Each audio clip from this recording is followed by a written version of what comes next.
Good evening, everybody, and welcome to another episode of New England Sports Weekly. And again, I am your host, Sean Metcalf. And I hope everybody, you had a good week, especially those football fans out there, as it was a jam-packed weekend with the NFL draft, as especially the Patriots kept their busy offseason going, as we'll get into a little bit deeper here. As sure all of you know now, Mac Jones was their first pick at number 15 in the first round. So the Patriots didn't stop there. They ended up picking up some good defensive players, running back, and they waited till the very end of the draft to get their wide out. So that was the big to-do over the weekend with all the happenings in the draft. And then the Red Sox hit the skids a little bit, so we'll talk about that. But we're happy to get into another jam-packed episode of New England Sports Weekly. We'll jump right out of the box in our out of the box segment. And as just mentioned, the Patriots had a busy weekend. And if you were living under a rock, I'm sure by now you know Mac Jones was their first choice in the first round. The quarterback out of Alabama becoming hopefully a new quarterback, hopefully I should say the starter for the Patriots. We'll touch on that here in just a moment. The Red Sox, who finished the month of April in first place and surprising a lot of pundits out there and fans alike. They did hit the skids a little bit. They lost 3 out of 4 to the lowly Texas Rangers, who are just god awful. And they did rebound last night. They beat the Detroit Tigers. It looked like they were going to go into cruise control, but the Tigers did score late, making it a tight game. The Red Sox did get a home run from Kike Hernandez to make it an 11-7 win. And the Boston Bruins have officially clinched a playoff berth. So now they're sitting at the number 4 seed. So we'll see who they officially get in the playoffs. And then the Boston Celtics themselves are making that push for the playoffs, but they haven't found as much success lately as your Boston Bruins have, as they've they have struggled to find consistency. But they're hovering around that 7 seed, which would mean that they're going to be stuck in that play-in round. So we'll get into that later on here. But as I mentioned, the Patriots stole the show once again. When does football never steal the show? As Mac Jones is the big headline coming out of the draft, as the Patriots held the number 15 pick. And going into that draft night, there was a lot of speculation if the Patriots would end up trading that pick to either, one, in some people's minds, move up and take their quarterback that they preferred. But as far as the Patriots were concerned, there were also some rumors, as everybody probably knows at this point, that they thought about trading down as well. Because I mean, what else are they really known for when it comes to that first round? Getting value, trading out, trying to get more bang for your buck as it's concerned. But no, as far as everything really went, all in all, pretty successful draft. If you tuned in last week, I was the one that was in favor really of trading up if you had the chance, if you had the ammunition to get Justin Fields. And well, that happened, just not the Patriots. It was the Chicago Bears who ended up giving up 2 first-round picks in their second-round pick as well in this draft, which to me, honestly, that's pocket change. There's really, as far as the draft is concerned, if you can get a franchise quarterback and it works out, you're not gonna go back and really think that over twice, are you? I mean, come on, you're getting your franchise QB. It's the guy that's going to end up being your franchise quarterback for hopefully 8 to 10 years at a minimum. And in this day and age, with guys can play into their late 30s, early 40s because of all the rules. I mean, come on, that's nothing. That's 2 years. That's this year that you're not having a second round pick, and that's one more year that you don't have a first. If and obviously it probably would have been less. It probably would have been cheaper for the Patriots because the Bears had to move up to 11 from 20, and the Patriots were at the 15th pick, and it was the Giants that the Bears traded with.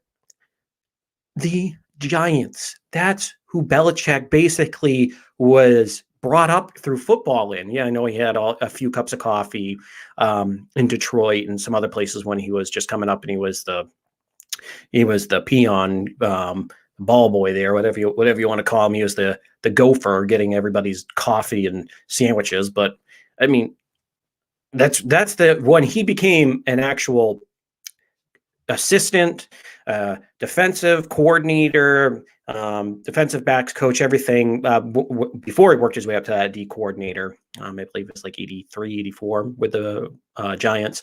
But my point in this whole thing is that Belichick's the one that has the relationship with that franchise. There's to this day, he still has deep affection for that franchise.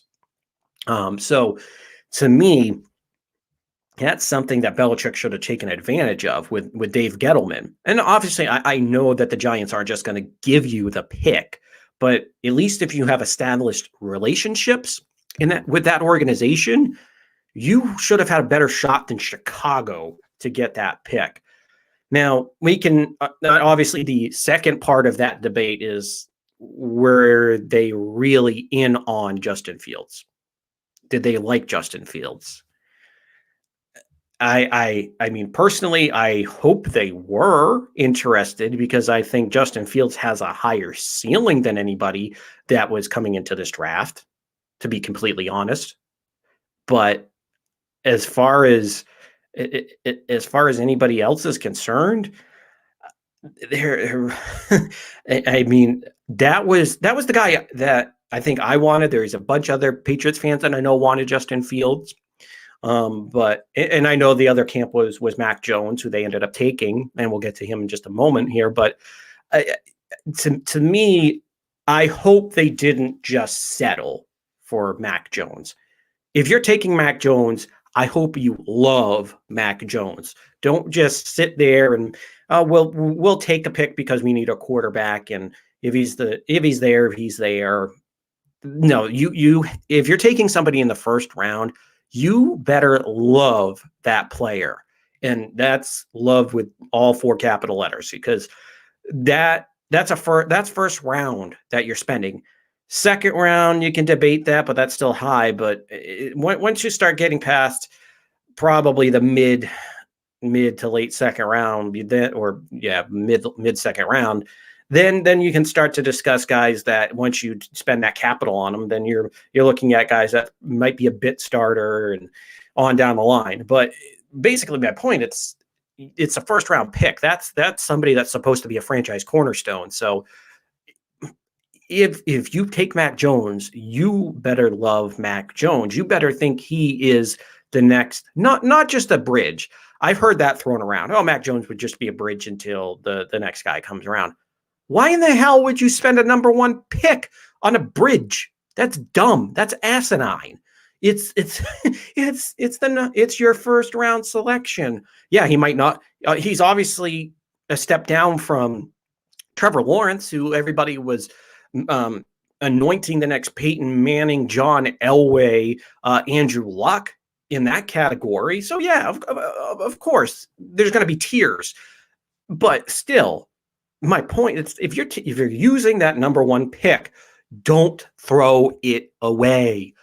Do not take somebody you don't want. And I've heard that thrown around, and that's just the dumbest thing I've heard in a long time.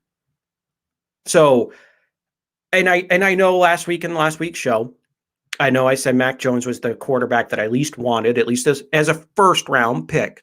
if you got him in this, if this was a different year, well, I don't know. This was a really, he was considered top first round, but if you took his stock from the beginning of the year, he probably would have been a mid to late second round pick, maybe even a third round pick. He went on the Joe Burrow path, except for this year, there's generational talent in Trevor Lawrence. So good luck with that, getting ahead of him. And then there was Justin Fields, Trey Lance.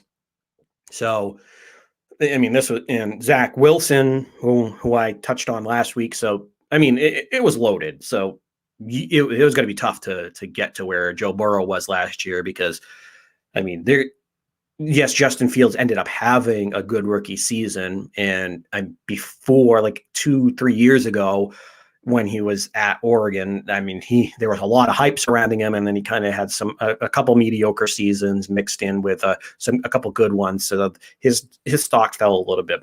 But anyways, that ceiling of Joe Burrow as far as going that high in the draft, really, I don't think was a true reality because I think it was all smoke screens when it came to San Francisco actually drafting him. They came. I think if they were going to take Mac Jones, I don't think it would have taken that whole 10 minutes. Although Jacksonville took probably down to the last 30 seconds to put in the card for something they've had 4 months to do. So that's an aside. That always makes me laugh when you have the first overall pick in a year when it's somebody like Trevor Lawrence, and I can see it if it's like, oh, we're thinking about a quarterback that might go top 10 or this offensive tackle in a weak quarterback class, something like that, where maybe skill position, defensive player, things like that. But I mean, come on, it's Trevor Lawrence. Just put the card in with after the first 2 seconds have ticked off the clock and let's move on with our lives. But anyways, you just knew after San Francisco ended up took that long to deliberate that you knew it was probably going to be Trey Lance.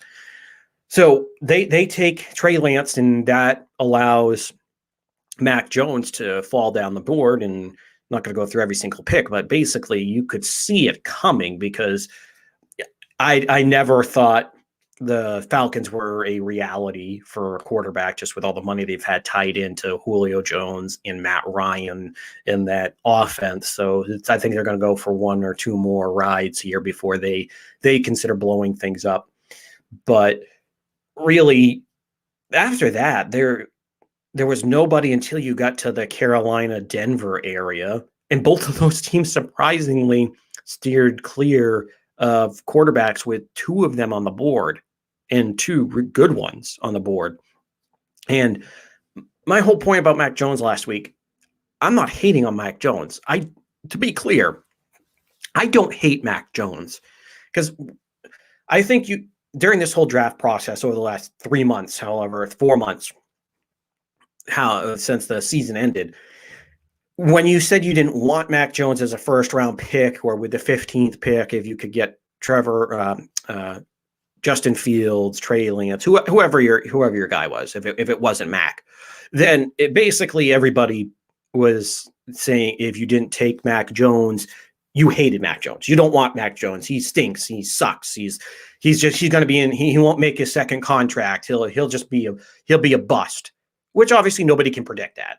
If you're in the other camp that you think Mac Jones is the second coming of Tom Brady, which that's also asinine because there's only one Tom Brady. So that in itself is a whole other ball of wax. But really,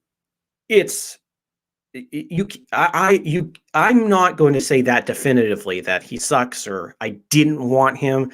I just thought if you're picking at 15, this is a position that as a Patriots fan, I don't want to be in again. Now, obviously, things are going to happen. You can't stay at the top forever and yada, yada, yada, all that. But obviously no fan wants to be habitually in the top 10. Browns, Lions. Sorry, Corey, and if you're listening. But as far as the Patriots are concerned, that's just something that I didn't want. I just didn't want them just to settle for their decision. So so be it. If Mac Jones is who Belichick and company wanted, if that's who they were in love with, then take him. Take the pick. Take Mac Jones. I'm fine with it if they're in love with it. I mean, I just wanted Fields because I believe in Fields more. I think Fields has a higher ceiling. That's what I'm getting at. That's all that I'm saying is that I think he has that higher ceiling, and I think people have misinterpreted. Mobile quarterbacks. Oh, that's all he can do is run more than Mac can. Yeah, and I know Mac has completed 77% of his passes. And yeah, some of that is due to him having an absolutely loaded skill position group with, again, second year in a row, Alabama has 2 wide receivers go in the top 15. So again, loaded, but still, you can't just throw 77% of your passes and just get and not be good. Of course he's good, but it's just the level of, is he good, great? Is he going to be Hall of Famer, an all-time like great, not just Hall of Famer, but like out of all the all-time greats, all that discussion? Or is he just going to be an Andy Dalton? What is he going to be? So that was always raging just because of where he went to school, all the talent he had. Is he just the product of Alabama, or is he just going to be? Is he going to be a good?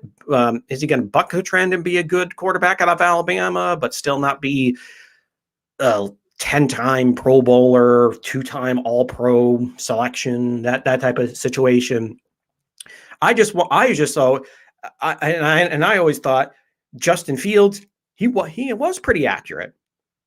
Now, obviously, you can discuss the whole situation about him not throwing to his second, third, fourth reads, which that got debunked pretty quick, because that, as soon as that whole story came out that, he only goes to his first read, then it came right out that no, he does throw to his actual receivers on his second, third, fourth read, running backs, whoever is open. He actually does go through those. He might not process it as well as a Trey Lance or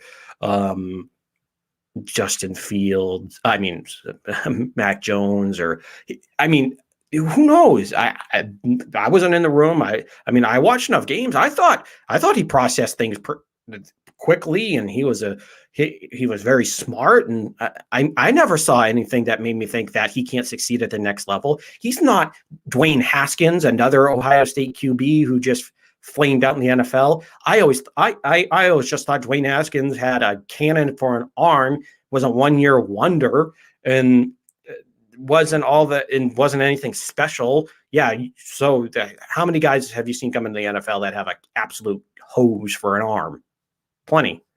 But I just don't think it was all there for Dwayne Haskins. I don't think that was the case. That is going to be the case for Fields. I honestly think Fields is going to be a great quarterback. And I think the Chicago Bears got the steal of the first round. They got a quarterback that I think will be a true dual threat, and not just run to run, but run to set up plays in the mold of Russell Wilson, Patrick Mahomes. No, I'm not saying he's going to be Patrick, but I'm just saying in that mold of being able to use your legs to get by and open up some lanes and buy time for your receivers. Use your legs that way, not like Lamar Jackson. But if you need to, yeah, pick up 10, 20 yards if they're not looking, and he's got good speed. He ran, I believe, 4.44 at the draft. But I never bought into any reports that he was not there. So, anyways, that's somebody that I was kind of upset that they didn't use that ammunition to go and trade for him. Now, if we kind of pull things back to the Patriots, I like Jones. I do. He's your classic pocket quarterback. Now, he's not an absolute statue like Brady. He's got a little bit more speed, because I think Brady ran a 5.2 back in 2000 when he came out in the draft. And I think if I don't know the exact number, but I want to say that actually the guy that got drafted to Tampa in the second round in why is it escaping me? The Florida quarterback, Trask, Kyle Trask. Oh boy, Kyle Trask out of Florida, who got drafted to go to Tampa. He is Drew Bledsoe reincarnated, an absolute slug. I believe he ran the slowest ever 40 for a quarterback. I believe it was like 5.46, something along those lines. So he's just absolutely god awful as far as his 40. So we're not. So he's not. So Mac Jones isn't in that category. Mac Jones ran like a 4.89, something along that line. So he's not going to burn you, but still, he's got enough where, yeah, I'm in trouble. I can roll out and get a little bit, but still, where he's gonna make his bread, his money is gonna be in the pocket. And obviously, we saw that for 20 years here, and it worked out pretty well. Now, obviously, it was Tom Brady, and he's the greatest quarterback of all time, greatest football player of all time. Don't even debate it. Is set done, my opinion, anyways. But the Patriots can obviously succeed with that. That's what they've done for a while, and not that I think they could have gotten the best of both worlds with going to Justin Fields, where you can still have a guy that's good in the pocket, but has the ability to roll out. And that's what I thought the Patriots were going to do, because say whatever you want about Cam, and you all know my feelings. I think he sucks. He should not be a starter week 1, but you still have a quarterback that's, you're still trying to go for that modern quarterback that's dual threat. But obviously his arm was shot and everything was gone. He's just basically a fullback at this point. But I like what they were at least thinking about, because that's the way that the modern NFL is going. You're trying to find those Russell Wilsons, the Patrick Mahomes, even to a certain extent Dak Prescott, not a lot, but I wouldn't put I wouldn't put Lamar Jackson in that category, but it's still, even guys like Baker Mayfield can do it a little bit. But it's still, the whole point is that's where the league's going. That's how it's, and obviously you don't have to always stay within the cookie cutter. You don't. That's what pocket passers for a long time, it was the cookie cutter. Guys like Randall Cunningham were the anomaly. Michael Vick were the anomaly. So I obviously it's you can do it more than one way. I'm not saying you can't, but of course, the way the Patriots did it for 20 years worked, doing a pocket passer. But I was always of the opinion that you can have the best of both worlds, and that's what I thought Justin Fields were. But looking at Mac Jones, I think he will be successful here. Like I said, I don't hate the pick. If you like Mac Jones, build around him, and I think he's got a good opportunity here with the Patriots. Obviously, Belichick did it for 20 years. Josh McDaniels, his offensive system, he'll be able to open back up the playbook with the passing attack now. Obviously, you have to shut off some of the dual threat stuff unless you shove Cam in there for some trick plays. But as far as he'll be able to open that up as long as Mac Jones is able to retain that. And from everything you've heard, he's very smart, was able to read the defenses before the snap. He was very, like I said, accurate, completed 77% of his passes. He doesn't make mistakes, only threw 4 picks. So I think the Patriots are going to be set up in a good spot. If you can kind of assimilate in the first year a Jimmy Garoppolo situation where Jimmy with the 49ers was a run first team. I shouldn't say run first. It was more of a 50-50 team, because you still have some dynamic pass catchers. You're not relying on just one pass catcher there. So I think if you can go in that San Francisco route where they're able to use their tight ends, in both the running and passing game, you have some good athletic receivers, where that's kind of questionable for the Patriots, but still kind of in that mold, because they do have 2 really good tight ends now in their prime. And obviously you have Damian Harris, very good, broke out last year. Sony Michel, who actually the Patriots did not pick up their 5th-year option on, so they declined to do that. So this will be this 99.9% is going to be Sony Michel's last year with the Patriots. So there's some good things to like, as far as what Mac Jones is going to be able to do, and I honestly, I hope I eat my words. I do. I've said that all week long after it happened. If you can go to my social media accounts, it's I truly believe that. If he, as much as I wanted Justin Fields, I'm happy to eat my words and hope that Mac Jones is the second coming here, or he's at least this. He helps reboot the Patriots to Dynasty 2.0, or at least gets them to a couple Super Bowls, makes them competitive.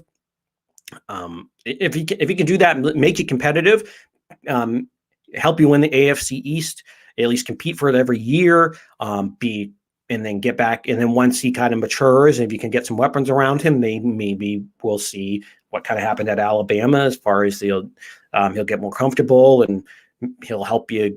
And he won't just be a passenger; he'll be able to steer the car. But I do like Jones, and like I said, you have Jonnu Smith, you have Hunter Henry, so that's going to be a dynamic tight end duo there. One of them might not have a single season like Gronk ever had because he's the greatest tight end, all around tight end ever. And obviously not like a Kittle or Kelsey right now, but they're still really good. I think if you can if each of them has around 600 to 700 yards and about in the neighborhood of 5 to 8 touchdowns each, there you go. There's what, 1,500 yards combined by your tight ends. And with the Patriots only had I think 300 yards out of like 20 receptions over the last 2 or 3 years. It just has been abysmal. Or 2 years because Gronk was here in 2018. But anyways, you catch the drift. It's like if you can use that tight end, use the running game, kind of like a 2001 situation. If you trust him, then you're going to be successful. Now, obviously, Buffalo with Josh Allen. Josh Allen he has broken his label of a bust because I thought that's where he was going. And then last year he blew everybody's expectations out of the water, brought Buffalo to the AFC Championship game. So obviously Buffalo, you're going to have to compete with them. I'm not as high on Miami as everybody else is. Tua just has been so up and down, and I just don't like some of the moves that the Dolphins have made here with some of their free agent moves. Although they did on more on the defensive side, the offensive side, I like some of them, but really, I think you're competing with Buffalo because let's just throw the Jets out the window. Even though they did have a good draft, it's just like you have to see it before you believe it. But honestly, the Patriots are going to be set up good to compete with Buffalo, even right away. Because I do believe with Mac Jones's accuracy and he went to Alabama, so he knows not exactly a Patriot system, but it's Belichick and Saban run similar pro style systems. So I think he'll at least there'll be some parts of it he can pick up, unlike some quarterbacks you might have brought in. And even as much as I love Justin Fields, maybe that might help Mac Jones. And Mac Jones, and we all know Mac Jones came up in the draft, and when they were interviewing him, he said that's secretly where he wanted to be. He wanted to come to New England. He was hoping they called his number, and that's what happened. So I think that they will be set up for success. And I pray that Belichick, I know he had to come out and say he's not going to come and say that Mac Jones is the starter from day one and put all that pressure on him. And he has to keep, and obviously with his veteran quarterback room with Cam, he at least has to say that he's having Cam the number one starter for the moment. But I just hope that once you get into training camp, once you get into the preseason, and remember this year there's only 3 games because they expanded the season to 17 games in the regular season, that I hope once you get to that preseason in training camp, that obviously that Belichick sees what he thought he was drafting in Mac Jones, take him that high, that he's willing to pull the trigger. Because everybody wants to say, oh, Belichick doesn't play rookies. I think for maybe the first 5 to 7 years of the dynasty, he probably didn't, with obviously exceptions of Seymour and Wilfork. But Yeah, pretty much it was either redshirt or you got maybe half of the season in, playing maybe like 50% of the snaps. So it's kind of for a while that was true. But I think as we've gotten longer into the dynasty, I think he's kind of broken that mold. You saw guys like Gronk, McCourty, Mayo, even some of the rookie. Yeah, it's Star Wars. It's may the fourth be with you, by the way. But as the Wookiee, as the rookie wide receivers, sorry, squirrel moment, as the some of those rookie wide receivers that even though they busted, they got to play early on. Even Malcolm Jones, not Malcolm Jones, as not Malcolm Butler. It will come to me, but he was the Georgia wide receiver there. Malcolm Mitchell. There we go. As he actually got a lot of play early on. So, but basically, what my point is here is he's broken that mold plenty of times, and obviously, if he sees talent, he sees talent. He's not going to just have it ride the bench. And if he's blowing away Cam, or he shows that he knows the system better, and he's able to execute it and not just throwing infield practice to these wide receivers, having them dig them out of the dirt. Yeah, I think he'll be the starter. He should be the starter from week one. And if you made me put money down, yeah, I think he's going to be the starter. And I think he will. So I think week one we'll see Mac Jones trotting out onto the field. So that's I like I said, I like Jones. I do. He wasn't going to be my first pick, but I still have confidence in him.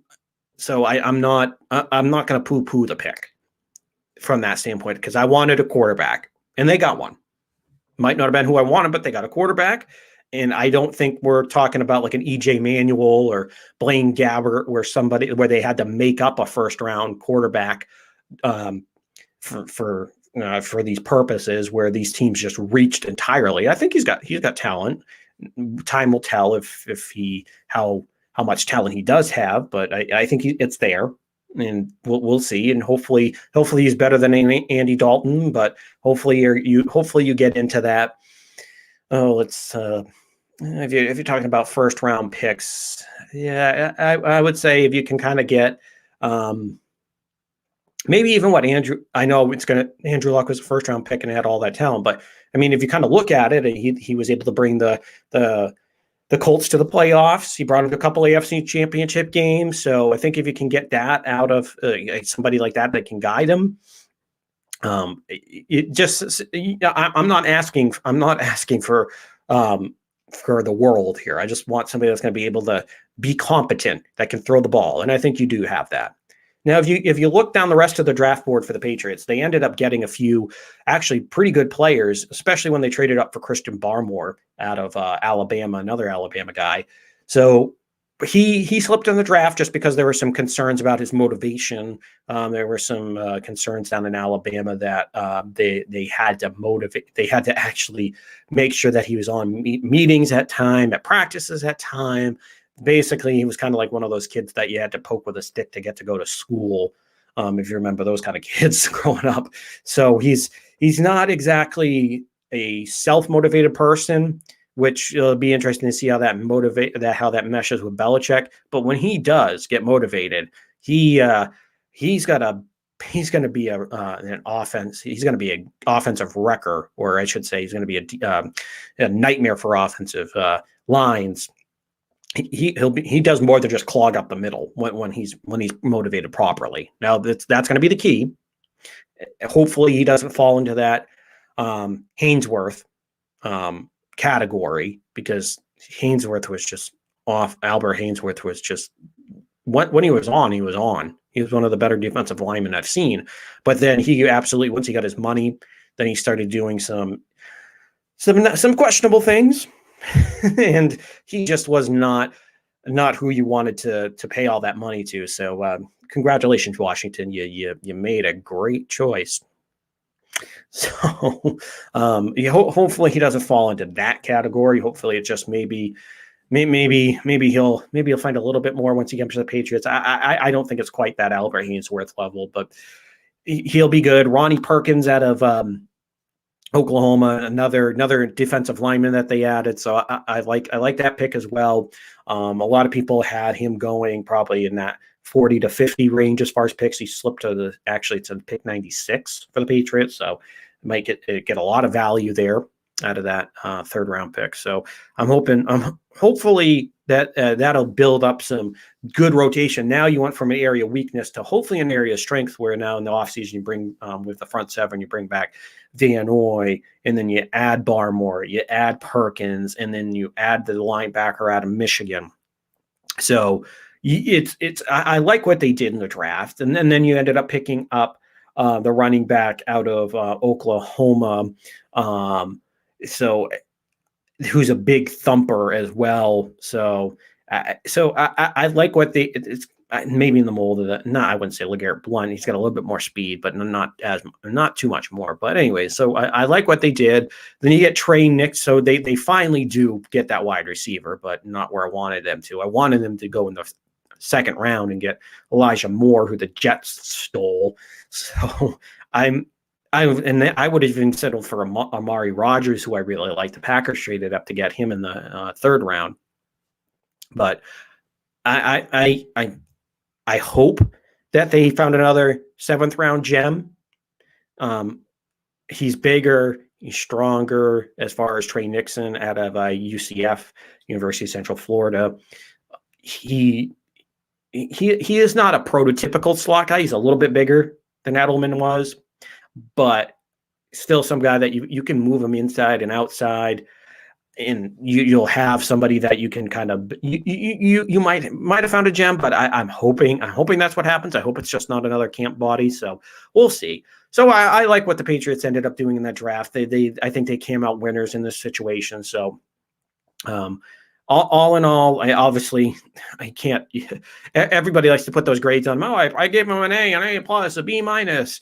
I'm not going to do that in this situation because you can't truly draft or grade a draft class for like probably 3-4 years until you see them develop. Because even in the second year, there's still growth happening. They're still pups. So I'll reserve like my complete judgment. I like what they did. I'm not going to say this was a bad draft. Because they added things that I wanted them to add, except for the one thing missing was just a top tier wide receiver. Other than that, I think they did a pretty good job in this draft. So time will tell with the Patriots. We'll get there soon enough as we're getting closer to summer and training camps and everything rolling around here. So that'll be exciting to see what the Patriots do. Now, as far as the Red Sox, as we mentioned earlier in the broadcast, they finished April in first place, and they really have far exceeded everybody's expectations. After coming off an abysmal 2020, where they probably had their worst season since that Bobby Valentine season in 2012. Obviously not as big of a debacle, no chicken and beer and trading guys and all that happened, but it just record-wise was bad. Starters rolling out every day were bad, except for Evaldi. So it was just bad to watch, hard to watch. So it's so refreshing to see what they've done early on. Now, you can look at this two ways. Of course, it's only the first month of the season, but it's not like it's a 1 week sample, 2 week sample size for the Red Sox. It's a full month. They play good teams. They play Tampa. They played the White Sox. You can say, oh, well, they played Baltimore. They played Texas. They played some bad teams, but they faced good pitching. They faced Jacob deGrom, who at this point, I don't know if there's a better pitcher on the planet that's actively pitching in Major League Baseball. If he started, because he's 33 now, if Jacob deGrom started pitching like this in his mid-20s, I think he'd be a slam dunk Hall of Famer. Different discussion for a different day. But my point is they face good teams like the Rays, like the White Sox, and they face good pitching like deGrom So it's not like they just faced some chumps out there. Not like they played Baltimore all this time and just been beating up on Baltimore. No, they've played good competition. So even early on, so I'm not. And Toronto is up and coming. So I'm not going to sit here and bash their start because I like what they've done. And yeah, they over the weekend they did hit a little bit of a speed bump when they played Texas, lost 3 out of 4. The bullpen was really disappointing because they've been great all year round. Matt Barnes is still firing on all cylinders. Adam Ottavino, that's the one where you sit there and you scratch your head because for a while with Colorado and even with New York, he was really good. Last year with New York, good, not great. He had one bad outing in Toronto where it inflated the ERA, but was pretty good so far to the rest of the way through. This year with Boston, he's been up and down. And he's one of those guys who thought they'd bring him in and be an anchor in this back end of the bullpen. But so far, he's been shaky. And there's just last night, not too bad. But as far as that Texas series, that was really shaky for Ottavino. Now, and then there, man, in Bryce and Austin Bryce, I don't want to see him again. Please, for the love of God, Alex Cora, don't put him in a game.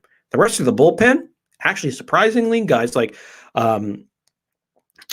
Josh Taylor, Valdez, those guys really, and Matt Andriese, all surprised me. Really have, especially Andriese. I thought he was just a scrap heap guy. Actually, turned out to be pretty good. So it's just those guys I'll take all day long.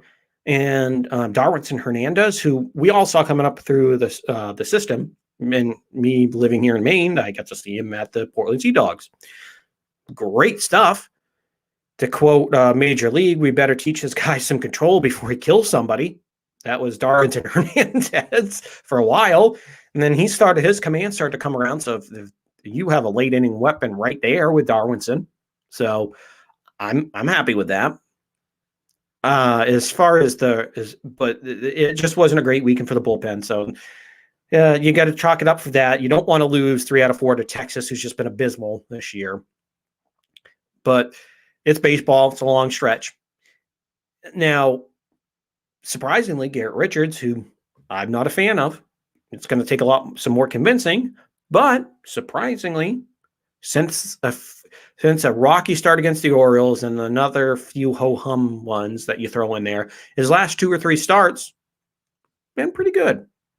Nothing. You're not going to give him a Cy Young award for it, but he's keeping you in games. He's pitched pretty well.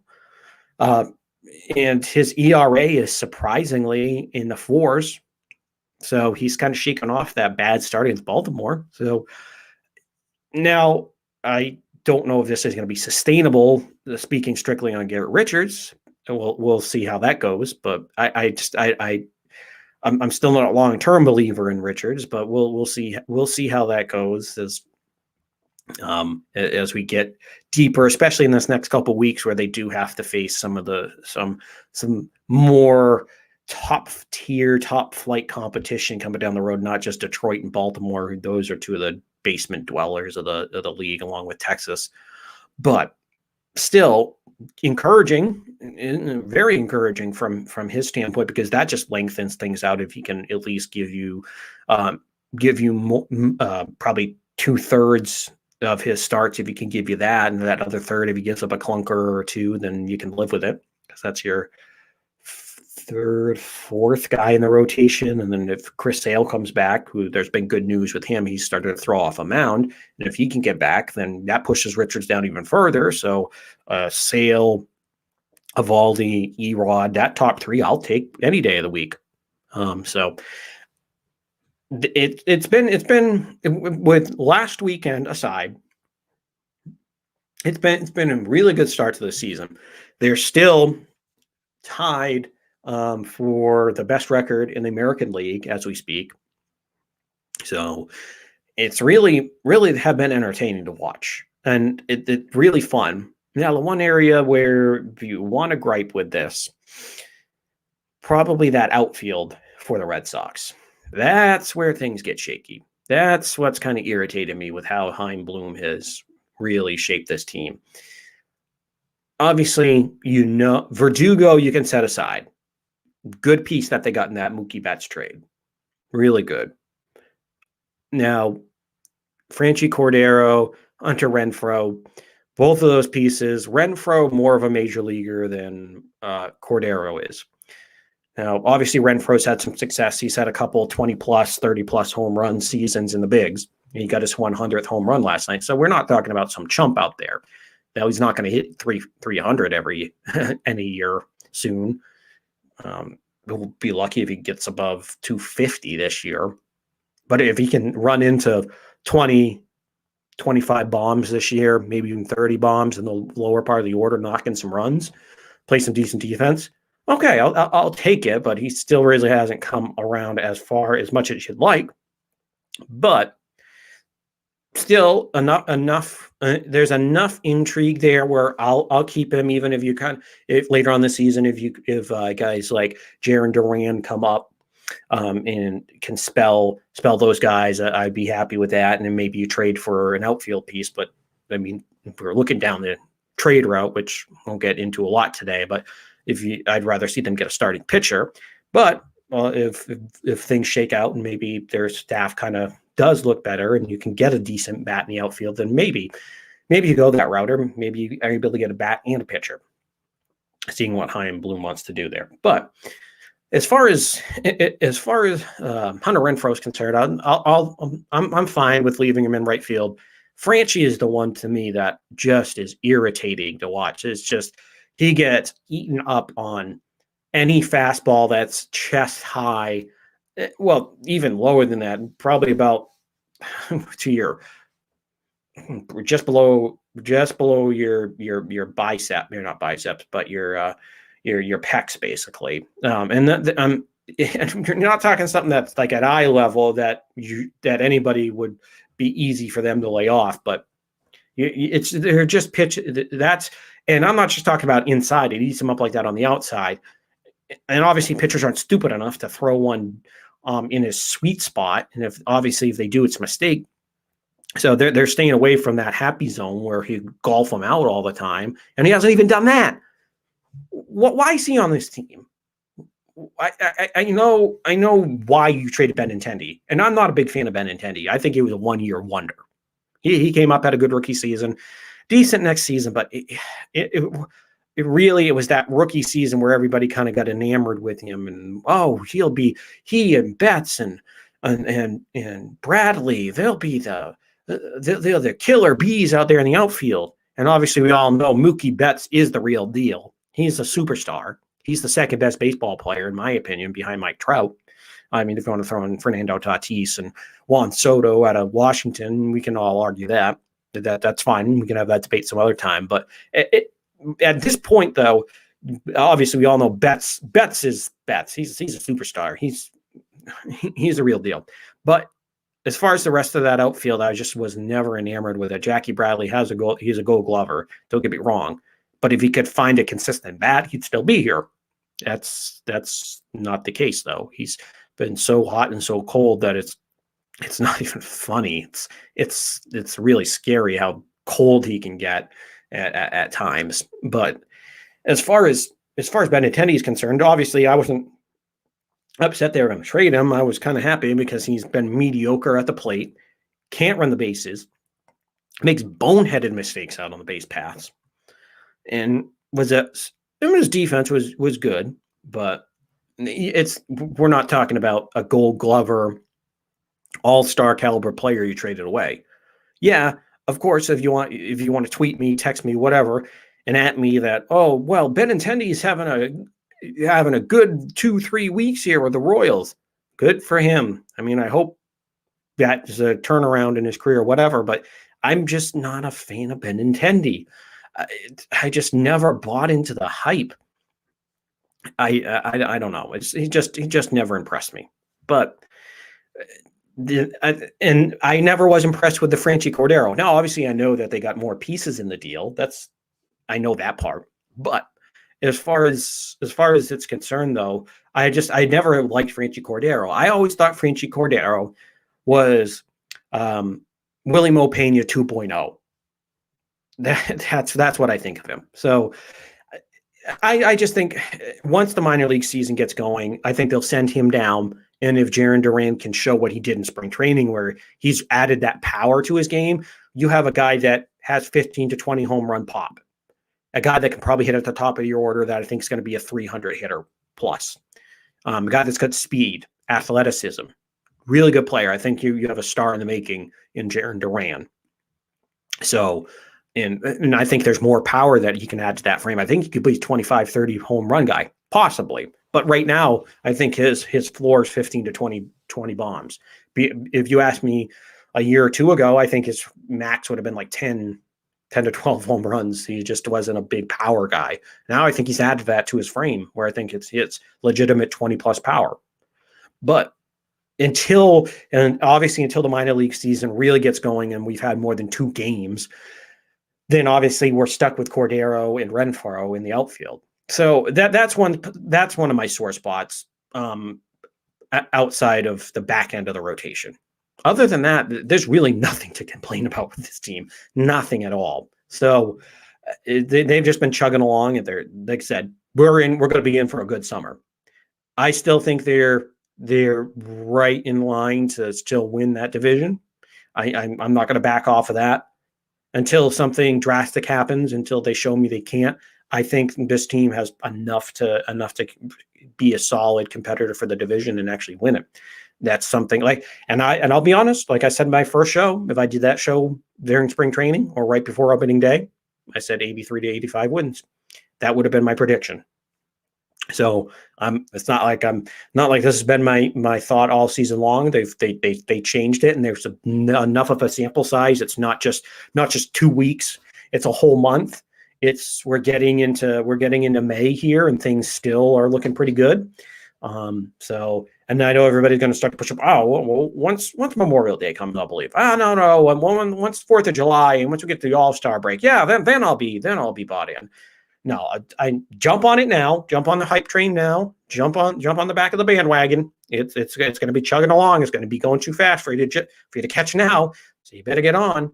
But I truly do believe in this team. So, as far as the Sox team, it's like I said, I don't think there's nothing that to not like about this team. As far as they give you plenty of entertainment. So, and speaking of entertainment, the Boston Bruins have clinched a playoff spot. They're getting more exciting to watch. They are entertaining, unlike their counterparts in the Garden. The Boston Bruins are found their stride just in time for the playoffs. They look like a true cup competitor now. It's ever since trading for Taylor Hall, that's lit a fire under everybody there for the Bruins. They've gotten more than just the first line that they can rely on. They have that second line with Craig Smith, Krejci, and Taylor Hall that they're just chugging along now. I mean, obviously, you still want to see more production out of the bottom line, those bottom 2 lines, although the third line is, well, if you want to kind of mix and match with those, because some of those players are starting to find their stride again. Sean Corrali in particular, the last couple of games has looked pretty good. So if you can get, I'm not saying you're looking for all your production from Corrali because he's still a 4th liner, but still, any bit more helps to those first 2 lines if you can get even a little bit of boost from them. But they've really chugged along. They clinched a playoff spot, so they're guaranteed they're going to make the playoffs. Now it's just kind of playing out the string, see if you can. Well, I shouldn't say play out the string because you still want to try to leapfrog and get ahead, and maybe get a better matchup. I believe at this point you'd be playing Pittsburgh, I think, in the first round. Which I honestly, even though Pittsburgh is the top team in their division, they played pretty well against Pittsburgh. They had one clunker a couple weeks ago, and calling it a clunker is kind of that I wouldn't even call it that at this point, really, because they only lost 1-0. But other than that, they played pretty well against Pittsburgh. It's the Islanders that I would not want to play. Yeah, I know they've had a bad history with Washington, but I think this year they've held their own with Washington. But it's New York. There was a time when it just looked like they weren't going to be able to get through the Islanders. So I I I, I would be I'd be happy if they ended up getting Pittsburgh at this point, because I even though Pittsburgh, like I said, is leading the division, even though they're a veteran team, so aren't the Bruins. So it's not like they're playing the Bruins are a bunch of rookies and they're going up against some vets in the playoffs. So I do like the matchup better versus Pittsburgh at this point.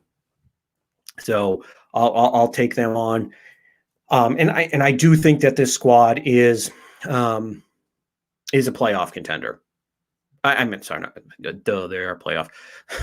I mean, a true cup contender at this point, especially with how they've gotten that second dose of scoring, because you can't rely on Bergeron, Pastrnak, and and Marchand all playoff long to give you that boost, to give you that scoring. You need that secondary and some third scoring. And Taylor Hall, like I mentioned before, he's been the spark plug to this team, because as far as every below that first line, because we all know that first line is full of superstars.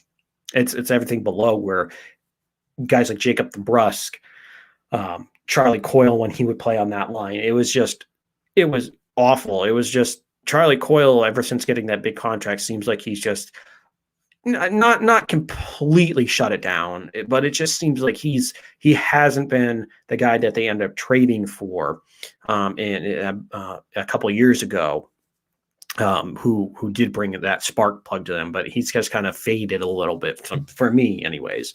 But Taylor Hall, ever since he's come over, he's given the rest of that team, that second line, third line, they've given them hope. They've given them that spark. They've given him more offense. He's doubled, tripled his production from being in Buffalo. So you can definitely tell he's enjoying life. He's enjoying playing this game again. It's fun. He loves just being in the playoffs, or being in the hunt for a playoff seed. So and I think he's truly motivated, which I think is going to trickle down through the rest of this team as far as the Bruins are concerned, because past that first line, as far as Bergeron, Pastrnak, and Krejci are concerned, in Marchand, those four guys that I just mentioned, that those are really the veterans on this team that have been to the Cup when they won it in 2011. Well, no, not Pastrnak, but you know who I mean. Those veterans on this group, and even Pastrnak playing in the Cup in 2019. So they've had guys that have been there, done that, and a few guys that have won it. It's the rest of the team that's younger that haven't been there. And even you can say that for the defensive core. They're young. They only went to that one Cup, at least for most of them, in 2019. But that's really who I think Taylor Hall is really going to be a big boost for. Some of these younger guys, give them a spark as that kind of trickles down kind of past that first line. So, and then I think Halak, I think we saw his last game as a Bruin the other night. And I like Halak. I don't see him at this stage in his career. He's not even playing the same way he did last year. He had a couple. He started the season pretty well, and you could see the age and everything start to catch up to him slowly. And he's been passed by Swayman, who not only is a backup at this point, but he's the future of this team at goaltender. And I think you have a bona fide number two, and a guy that will be able to push Tuukka here. So you're going to have a really good combination going to the playoffs with Tuukka and with Swayman. So I like what they've done. I really do. And I'm really confident that this team is going to go deep, make a deep playoff run, and push for the Cup. Now, obviously, you're going to have to contend with a loaded Eastern Conference. No, I know everything's kind of broken up this year, so it's going to be a little bit different. And you haven't played any of the Canadian teams, so that's going to be strange, even though obviously you played Toronto all the time. they're in your own division when it's a regular setup. So, but still, you're going to have to get past however they're going to set it up. You're going to have to get past Tampa, and you're going to have to get past Toronto at some point. If it's not in the East, it's going to be in the Cup. However however they're going to do it with Canadian teams. But basically, what I'm saying is that there are a lot of good teams at that top. There's probably 3 or 4 of them there that you're going to have to get through. Like I said, Toronto, Tampa, and then obviously out in some of the divisions out west. So it's a big. It's going to be a big step to get through here. But the Bruins, like I said, are veteran laden, so I like their chances here. I think they've hit their stride as of late, so they're rolling just when it counts most. Now, that's the opposite could be said for the Boston Celtics, who find themselves struggling to get out of that number 7 seed and get into at least the 6 seed where they're not going to be forced to play for that play-in tournament for that the NBA has kept, because that was just supposed to be for the bubble, but then for some reason they kept it. And obviously there have been plenty of players, LeBron including, said that he thinks this is not a good idea. So I'm not sure how I feel about that play-in situation, but to be honest, I've lost all faith in the Celtics. Yeah, I know Jason Tatum dropped 60 the other night, but it's really they're all disjointed. It's all dysfunctional there with the Celtics. And Jaylen Brown's been battling some injuries. Even though you have those 2 superstars there, it's for some reason they haven't been able to bring the rest of the team up with them. And Marcus Smart needs to go. He needs to get traded. I know everybody can argue that he's a defensive spark plug and yada, yada, yada. He's got all this grit and balls and determination. Yeah, whatever you want to say. Play the cagey bit, whatever you want to say. I just, at this point, I don't see what he's bringing to the table anymore. It's just so frustrating to watch them. It's like you turn it on and then you get excited for a run that they're making, and then all of a sudden they just blow a 20-point lead. They against a bad team. Like, oh my God, it's getting awful to watch the Celtics. I just can't take some of it anymore. It's like, to be honest, they're 4th on the rung right now. It's obviously Patriots when they're playing number 1. But right now it's the Red Sox, who everybody thought were going to suck. They're right there at the top. I mean, obviously, I'm a diehard baseball fan, so I'll watch baseball all day long. Anyways, that's going to be my number 1. But when football's not on, but it's the Red Sox and Bruins right now, and then the draft was more. The 7th round of the draft was more entertaining than some of these Celtics games. But God, they're just awful to watch. Just so hard to stomach at this point in time. And honestly, I think losing early on in the playoffs would do them some good. And I know that sounds asinine, but at the same time, it might give that Celtics team a reality check, and Danny Ainge a reality check that you need to make a big move, and not just bring somebody in, but kind of clear house too. Like I said, get rid of Marcus Smart, get rid of some of the young kids you don't need, but keep the guys like Peyton Pritchard, keep the Robert Williams, but get rid of some of these other spare parts or rookies that just haven't worked, or some of the veterans like Marcus Smart, who I think his act is wearing thin here at this point. Maybe Brown. I don't know. That might be a little tough of an ask, but maybe. But obviously you got to keep Jason Tatum around. He's your stud. He's your superstar. He's a top 10. He's on that trajectory here shortly to be a top 10 player. So it's just frustrating to watch. So I don't think they're going to make it far in the playoffs.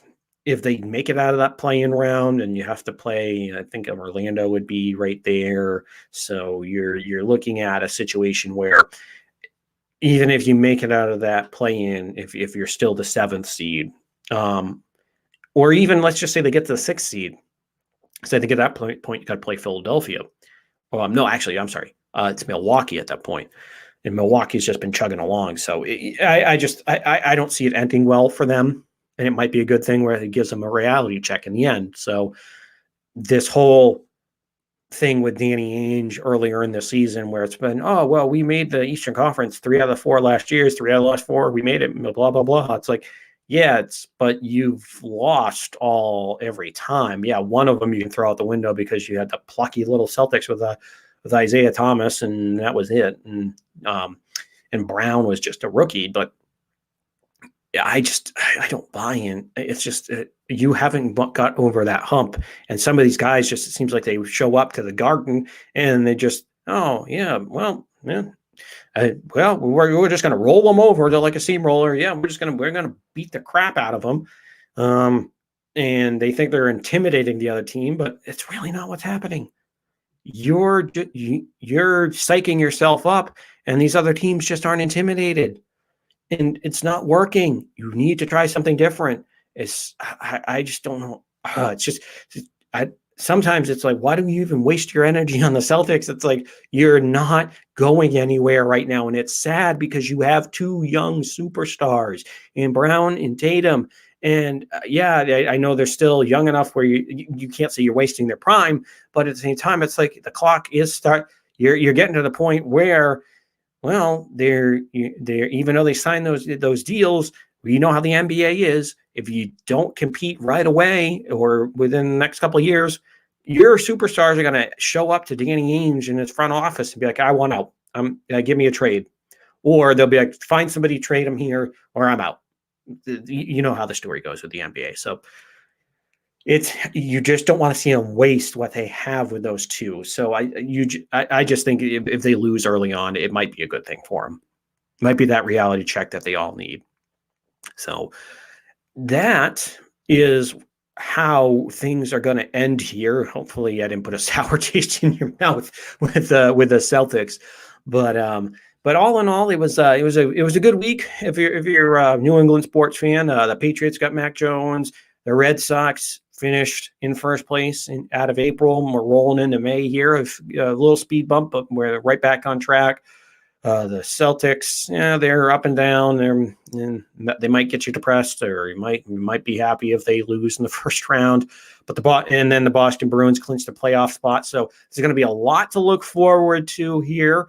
Next week we'll touch more on the Red Sox. If anything else pops up with the Patriots, we get any more little nuggets about Mac Jones and some of that draft class, anything else pops up, we'll certainly get into that. And then, of course, we'll be on playoff watch here with the Bruins. I hope everybody has a good week, and we'll see you next time for another episode of the New England Sports Weekly Podcast.